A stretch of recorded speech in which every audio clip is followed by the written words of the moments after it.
Hello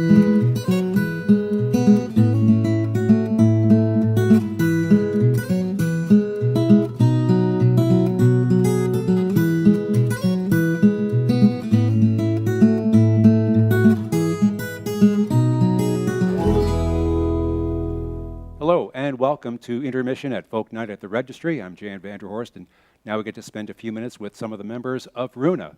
We have Shannon Lambert-Ryan, Fanon DeBera, and Cheryl Prashker. Welcome to Folk Night. Thank you so much. Your most recent album is When the Lights Gets In, and it came out in 2023, but you started working on it in 2020. A lot of things happened between those years. How did the vision for the album change between those two dates? I think when we were starting just before the pandemic lockdown happened, we had been kind of gearing up to record a new album and had started kind of putting some of the songs together into a set list for that album, and went back and forth still remotely for a bit, working on some ideas as 2020 got into 2021, 22, and as we were apart longer, our feelings about kind of what was going on in the world, being isolated, not being able to play in the same room. Technology is wonderful, and it served us really well on this album, but it's not the same thing as being able to play together in the same space, and that energy that happens. And so I think some of our decisions on some of the song choices changed over that period of time. Songs that we may not have chosen initially, they resonated in different ways, and so we came across a couple of songs.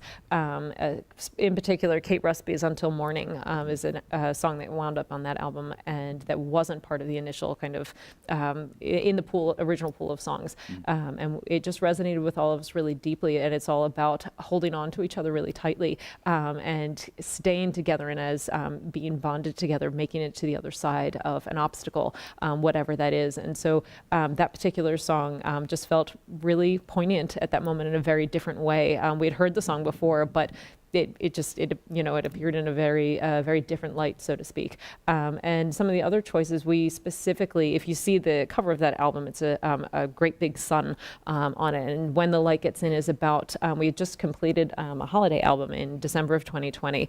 And it's all kind of based around holidays around the winter solstice. And the idea of the winter solstice is that it's the darkest night, or the darkest day of the year, shortest day of the year. And immediately following that longest night and darkest night is you're coming back to the light immediately afterwards. And so finding light even in the darkest hours, in the longest nights, you can find, even if they're just pinpoints, that you can find light if you look hard enough. And so kind of following off of that album, we really, especially at that time, really looked for the light in kind of all places. And we've never taken this and getting to do this for our living for granted, but we celebrate it in a very different way every single time we get to play together. And so we wanted the joy on that album to be palpable. And so I think it kind of refocused us on what our priorities were at the time, and so informed it in a very different way than just kind of, well, let's find some fun songs to play. Right. It was much more kind of directed in a very different way, I think, than before. So. And Fanon, you were responsible for gathering and producing everything. Tell me about the challenges of doing that when everybody is living all over the place. Yeah, I mean, we're still living all over the place, and that probably will remain a thing that we continue to do as albums go on. But yeah, it was challenging, but thankfully, as Shannon said, technology has just developed so much since the early recording days of our generation. But my initial world before I moved over here, married Shannon, and started the band was studio engineering. So I had that background, and as I looked at this undertaking, it was more just getting people who weren't as familiar with home recording, and so sending some mics up to Cheryl, talking her through some of the logistics of Pro Tools and whatever else, and the other guys as well. And so just the basics, monitoring that remotely, anything I got sent, if there were any issues with it, which there weren't many, to be honest. It was more just that everyone developing ideas remotely is really, it's a struggle. So what we're talking about, the technical side of it, actually the biggest challenge really was the content, and making sure we all felt like we contributed musically as a group, yet a group at the time, and a lot of stuff did get revisited, you know. So I would put stuff together, I would edit it, move stuff around, as if we were sitting in the room together, saying, "Hey, that doesn't really work." You know, myself and Yeah. Cheryl played together so tightly, rhythmically, that you know we develop that stuff in a room together, play a few takes, and then eventually something settles, and that becomes the way we play it, you know, pretty much for all time.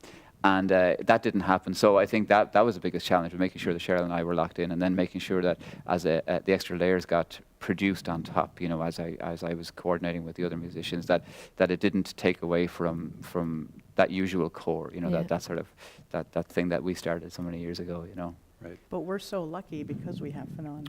Not every band Indeed. is in that same position, Right. so I think it was a little bit easier. I don't because think we that had album Fanon. would have happened. No. Certainly No. not in the time frame. It probably would be being released Yeah, I next think year a lot or of the year people have after. a lot of people have access to that technology now, and Sure. and it's great that people are able to provide themselves the facility to you know, engineer, put something together, produce simple recordings, even more complex things. But there are big chunks of that chain that are still missing for a lot of people in their music making. So you're either creative or you're on the technical side. Most people don't join the two very well. I was really lucky that I got into it very early on in my career. So we've been lucky like that. But it's also nice to be able to share that information with other people. That's basically half of my life is helping other people get their basic recording setups up and running. And but half of my microphone collection is out and about in various cities around You don't the need United those States. back anytime soon, do Exactly, you? yeah. But I really love doing that. I love being able to help people, you know, take those early steps in whatever the thing is, but particularly with recording, because I know it's challenging, it's overwhelming, and it's also it's just a tool to get the music or whatever the content is out there, you know. And if that's not isn't straightforward, it becomes a stumbling block that actually that takes away from the creativity. And that shouldn't be the case. Technology should never get in the way of the creative process. So I try to remind myself of that whenever I get just into things. Now, one of the highlights of the album is Stan Rogers' Northwest Passage, which is an a cappella song, and you've turned it into a band song.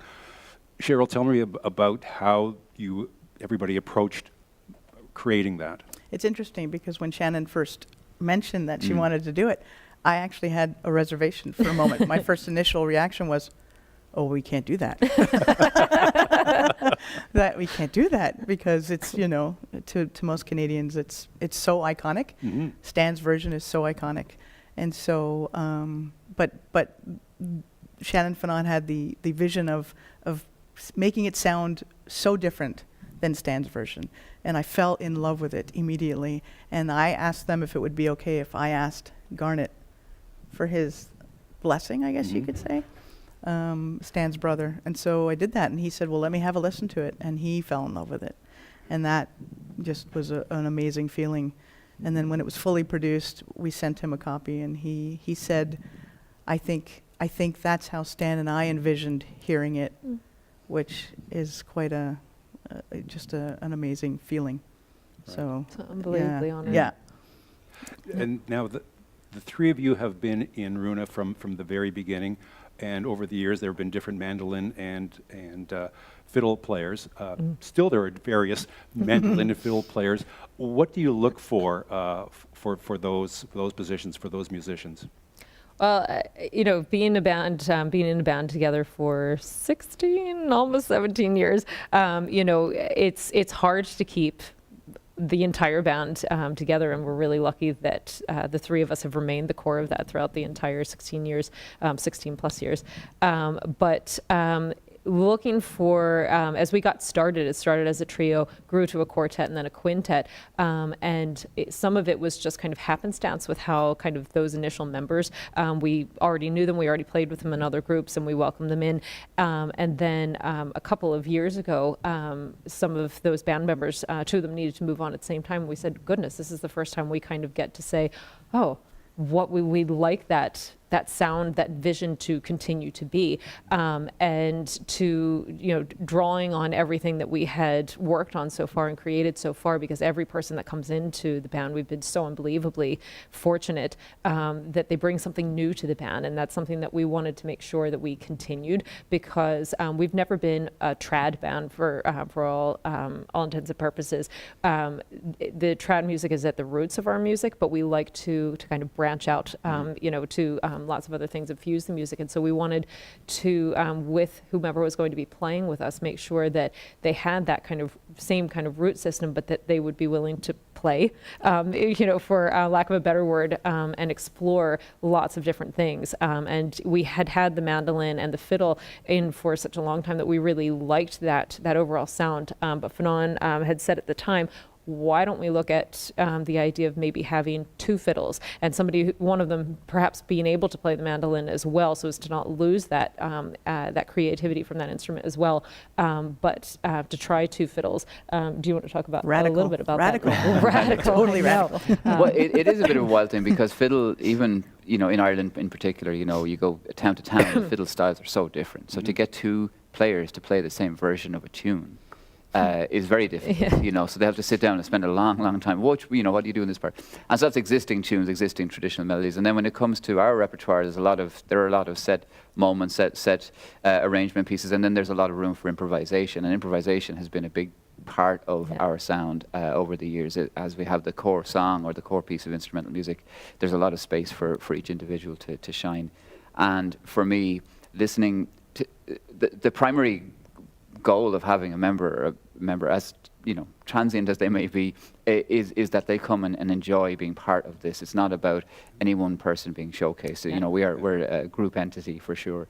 And so it's a given that they'd be great musicians, but it's more important that they be good people to hang with and travel with and be able to turn up and us say, hey, we've got this crazy idea for a new song or whatever it is, and then to have them jump right in, we'll work on an arrangement there, or how about this, so there's a lot of give and take, no matter how, as I say, transient, no matter how temporary they might think they are, that 4 years later they're still in the band, 14 years later, it doesn't matter. And I think that's testament to the setup, that if people come and go, people want to come and go.